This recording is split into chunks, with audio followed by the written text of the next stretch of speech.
Eu quero saudar a todos e a todas os participantes do primeiro Congresso de Administração da Educação, promovido pelo Instituto de Pesquisas da Área de Educação, o IPAE. E o tema que nós vamos abordar é a formação e desenvolvimento dos profissionais da administração da educação. É lógico que é um tema muito complexo, né? O nosso tempo ele é muito pequeno em relação à complexidade do tema, mas nós vamos tentar aí falar alguns aspectos relacionados à administração da educação. Somente eu vou me apresentar, né? Eu sou o professor Arnaldo Cardoso Freire, eu sou reitor do Centro Universitário Uniaraguaia, que é uma instituição de ensino que possui 22 anos, cuja sede é na cidade de Goiânia. Eu sou também vice-presidente da Confederação Nacional dos Estabelecimentos de Ensino, a Confenem, uma instituição fundada em 1944, né, que congrega todos os estabelecimentos de ensino, desde a pré-escola até o ensino superior, a pós-graduação, ensino particular brasileiro. E também sou conselheiro do Fórum Nacional de Educação, o FNE do MEC, que é uma instituição, como diz, já ligado ao Ministério da Educação, que é responsável pelo, entre outras atribuições, pelo acompanhamento do Plano Nacional de Educação e as políticas públicas ligadas a esse tema, né? Muito bem. Falando em questão de formação e desenvolvimento de profissionais da administração da educação, nós vamos definir primeiramente qual é o principal objetivo da administração escolar, né? Então, o objetivo da administração escolar é garantir que todos os setores da instituição de ensino funcionem em harmonia, não é? Quando eu falei da minha qualificação, eu não falei que eu sou há mais de 40 anos, muito tempo, né? Já sou diretor de escola. Eu já fui diretor de escola, desde escola básica, e atualmente, como disse, sou reitor de uma instituição de ensino superior. Então, a formação do administrador ela é muito ampla, né? Mas, basicamente, nós temos que ter conhecimentos em 3 áreas, né? A área financeira, a área pedagógica e a área de marketing, né? Entre outros, né? Eu coloquei essas 3 principais para a gente entender o importante. A área financeira, aí eu já vou falar tanto estou dizendo do gestor de uma instituição pública como de uma particular. A área financeira, primeiramente, ela tem que fazer as análises financeiras da instituição e definir os orçamentos, né? Garantir, né, a boa manutenção das instalações físicas da instituição de ensino. Então, a instituição de ensino, a partir do momento que qualquer estudante coloca os pés dentro da instituição de ensino, ela já requer a manutenção. É importante que esse processo de manutenção seja contínuo, né? Acompanhar a organização fiscal trabalhista da empresa. Isso é mais na área das escolas particulares. Por quê? Porque hoje nós temos, a cada dia surgem novas necessidades, tanto fiscais, novos impostos, novas ou isenções, no caso das instituições superiores, no caso do ProUni, e as questões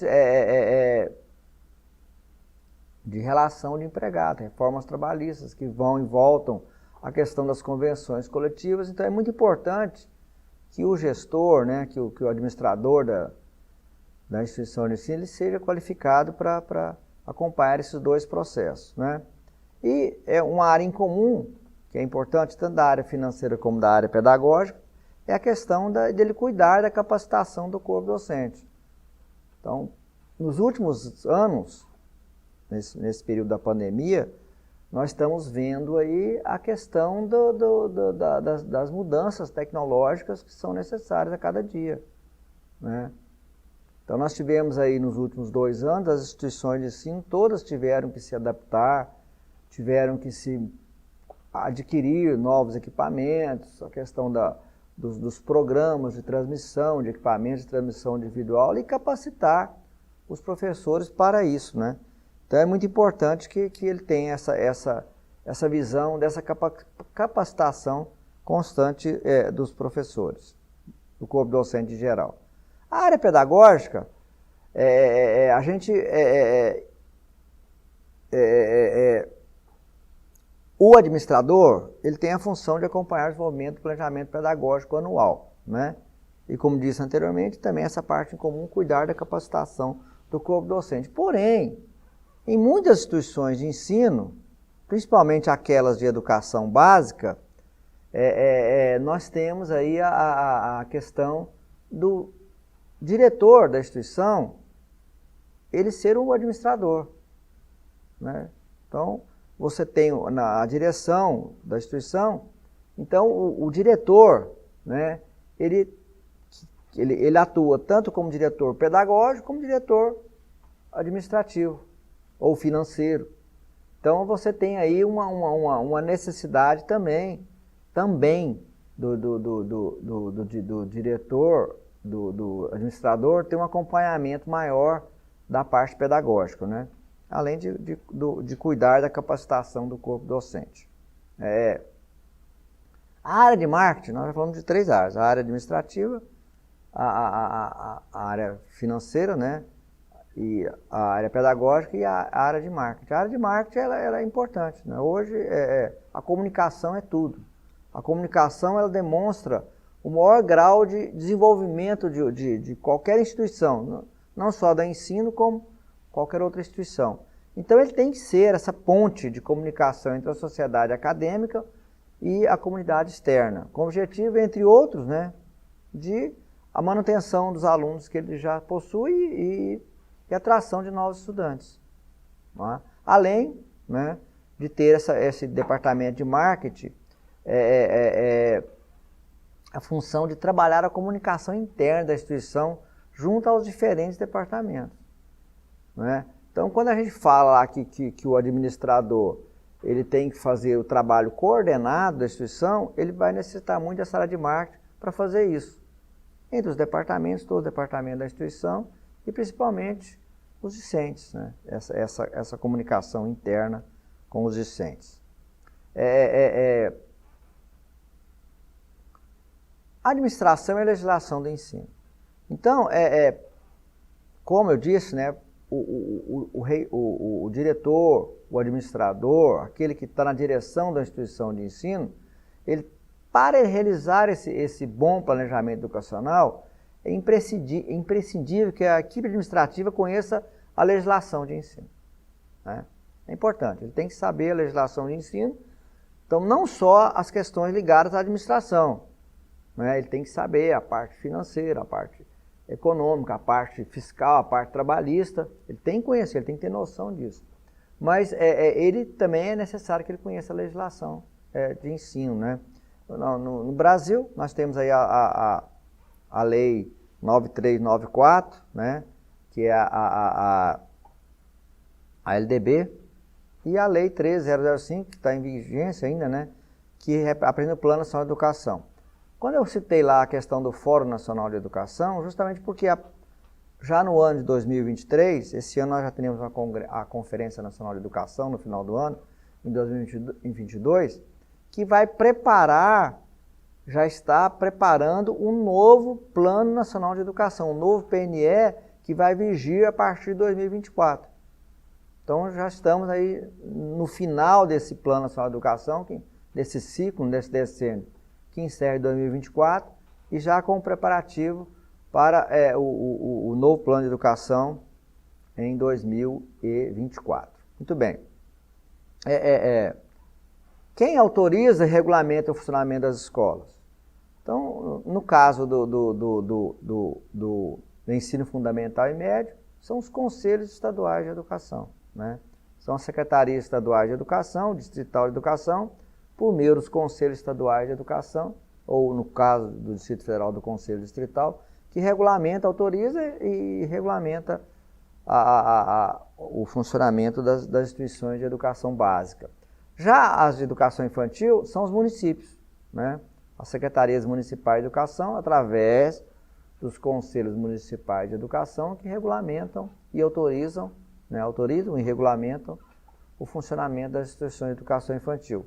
E no caso do ensino superior, é o Ministério da Educação, através da SERES, que é a Secretaria de Regulação e Supervisão de Educação Superior, que autoriza e regulamenta, né, e acompanha os credenciamentos e as avaliações das instituições de ensino superior.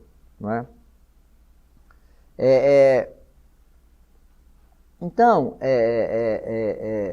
o conhecimento, a formação do profissional de administração, ela é muito complexa, né? Ela é muito complexa. Como vocês viram, requer conhecimento de todas as áreas, além do conhecimento das áreas pedagógicas. Os cursos de formação, né, de gestores educacionais, principalmente daqueles ligados aos cursos de pedagogia que estudam, né, que têm em seu currículo a administração escolar, elas muitas vezes, na maior parte dos cursos que existem, analisando os currículos que existem, eles não se preocupam, eles não estão muito ligados à questão do funcionamento das instituições de ensino particulares. Então, os currículos estão voltados mais para a administração das instituições públicas, que é importante, é muito importante. Porém, hoje, quando você vai para o ensino superior, por exemplo, né, eu vou citar um exemplo que eu tenho aqui na minha instituição, que nós fomos credenciar a instituição para o ensino à distância. Então, é um trabalho muito complexo, né, que a gente não tem o conhecimento específico para fazer isso, e você não pode ter dentro da sua instituição uma estrutura preparada para isso, para fazer autorização, para mudanças de credenciamento. Então, a gente busca, né, vou citar esse exemplo, porque a gente buscou, por exemplo, o IPAI, que foi o que fez o nosso credenciamento. Então, além desse conhecimento, por que eu estou dizendo isso? É muito importante que você tenha uma assessoria. É muito importante porque a todo momento existem novas portarias, mudanças são feitas a cada momento, os prazos. Então é muito importante que você tenha uma assessoria que te acompanhe nesses aspectos, né? Assim como você tem lá, você tem que ter a sua assessoria do contábil, você tem que ter hoje uma assessoria jurídica, então você tem que ter, então é muito importante que você tenha essa assessoria, principalmente aqueles, né, que estão aí trabalhando com educação básica e estão pensando em dar um passo para o ensino superior, é muito importante que você tenha esse acompanhamento, né?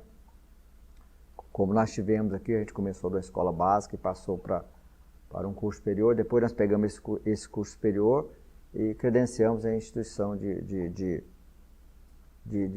educação à distância, né? Então é muito importante isso, né? As mudanças são feitas. Então, é basicamente isso, né? Eu acho importante que esses aspectos sejam observados e vou encerrar aqui com a frase, né, do professor Roberto Dornas, né, que foi durante muito tempo o nosso presidente da Confederação da Confenem e lutou muito na Constituição de 1988 para que o ensino fosse livre à iniciativa privada, né? Então, ele tinha essa frase que é o seguinte: educar é direito natural e inalienável da família.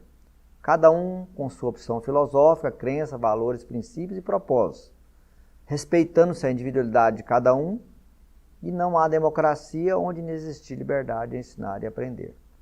Muito obrigado, espero ter contribuído e tenham todos um bom congresso. Obrigado.